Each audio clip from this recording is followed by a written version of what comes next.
गांव के कोने में एक छोटा सा घर था, सीधा साधा लेकिन साफ सुथरा।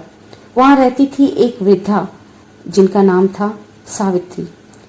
उसका ना कोई बेटा था ना बेटी, बस एक पुरानी झोपड़ी और ईश्वर में अटूट आस्था थी। हर साल की तरह इस बार भी उसने अक्षय तृतीया की पूजा की, लेकिन इस बार उसके मन में एक सवाल था, क्या सच में माता लक्ष्मी मेरे घर आती हैं? उसने दीपक जलाया, तुलसी को जल चढ़ाया और हाथ जोड़कर बोली, माता, यदि आप सच में मेरे घर आती हैं तो मुझे कोई संकेत दीजिए। उसी समय एक भूखा साधु उसके दरवाजे पर आया। उसने कहा, माँ, बहुत भूखा हूँ, कुछ खाने को मिलेगा? सावित्री माँ ने बिना सोचे समझे अपना पूजा का प्रसाद और जो थोड़ा बहुत अन्न रखा था सब उस साधु को दे दिया। साधु मुस्कुराया, आशीर्वाद दिया और चला गया। रात हुई और सावित्री अपनी चटाई पर सो गई। सपने में उसे एक ज्योतिर्मयी महिला दिखाई दी, जिनका रूप तेजस्वी था, आभा दिव्य। वे मुस्कुराई और बोली, सावित्री, मैं ही लक्ष्मी हूँ। आज मैंने तेरे घर कदम रखा। जब तूने भूखे को अन्न दिया, धन दीप दौलत का अंबार भले ना हो, पर तू सच्चे अर्थों में धनी है।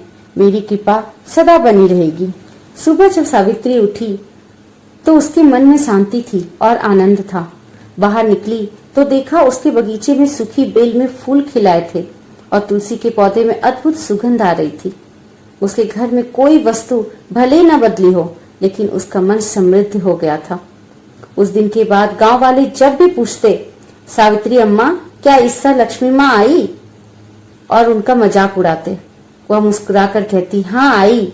जब तुम किसी भूखे को खिलाते हो, जरूरतमंद की मदद करते हो, तब लक्ष्मी माँ बिना बताए तुम्हारे घर आ जाती है और सदा सदा के लिए तुम्हारे घर में विराजती हैं। दोस्तों, कहने का तात्पर्य यह है कि माता लक्ष्मी के आने का अर्थ केवल धन या सोने चांदी से नहीं होता। जब हमारे घर में सेवा, करुणा, दया और संतोष होता है, तब लक्ष्मी माँ सच्चे रूप में आती हैं।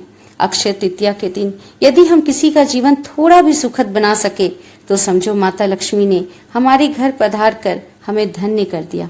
अगर आप इनमें से एक हैं तो अवश्य ही लक्ष्मी माँ आपके घर में विराजेंगी और आपके घर में सदा सदा के लिए उनका वास हो जाएगा। दोस्तों, यदि इस कहानी से आपको सीख मिली हो तो इस कहानी को अपने प्रियजनों के साथ अवश्य शेयर करें और ऐसे ही रोचक कहानियों के लिए मेरे साथ जुड़े रहें। धन्यवाद।